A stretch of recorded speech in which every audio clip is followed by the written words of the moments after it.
I guess you think you know this story. You don't. The real one's much more gory. The phony one, the one you know, was cooked up years and years ago and made to sound all soft and sappy, just to keep the children happy. Mind you, they got the first bit right, the bit where, in the dead of night, the ugly sisters, jewels and all, departed for the palace ball, while darling little Cinderella was locked up in a slimy cellar, where rats who wanted things to eat began to nibble at her feet. She bellowed, "Help!" and "Let me out!" The magic fairy heard her shout. Appearing in a blaze of light, she said, "My dear, are you all right?" "All right?" cried Cindy. "Can't you see I feel as rotten as can be?" She beat her fist against the wall and shouted, "Get me to the ball! There is a disco at the palace. The rest have gone, and I am jealous. I want a dress, I want a coach, and earrings, and a diamond brooch, and silver slippers, 2 of those, and lovely nylon pantyhose. Done up like that, I'll guarantee the handsome prince will fall for me." The fairy said, "Hang on a tick." She gave her wand a mighty flick, and quickly, in no time at all, Cindy was at the palace ball. It made the ugly sisters wince to see her dancing with the prince. She held him very tight and pressed herself against his manly chest. The prince himself was turned to pulp. All he could do was gasp and gulp. Then midnight struck. She shouted, "Heck! I've got to run to save my neck!" The prince cried, "No, alas, alack!" He grabbed her dress to hold her back. As Cindy shouted, "Let me go!"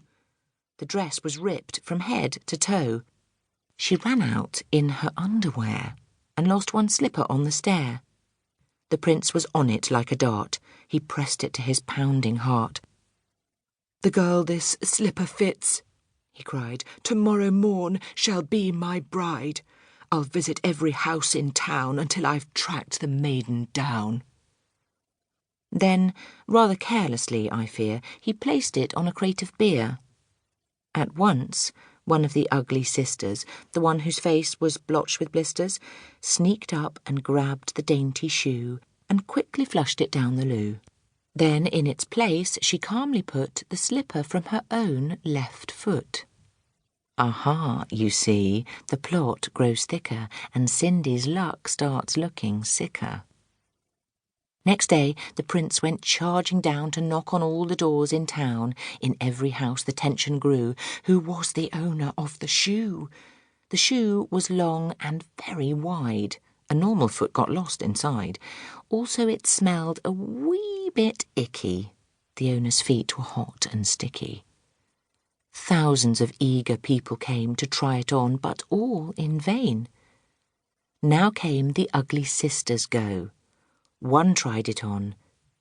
The prince screamed, "No!" But she screamed, "Yes, it fits! Whoopee! So now you've got to marry me." The prince went white from ear to ear. He muttered, "Let me out of here." "Oh, no, you don't. You made a vow. There's no way you can back out now." "Off with her head!" the prince roared back. They chopped it off with one big whack. This pleased the prince. He smiled and said, "She's prettier without her head." Then up came sister number 2, who yelled, "Now I will try the shoe." "Try this instead," the prince yelled back. He swung his trusty sword and smack!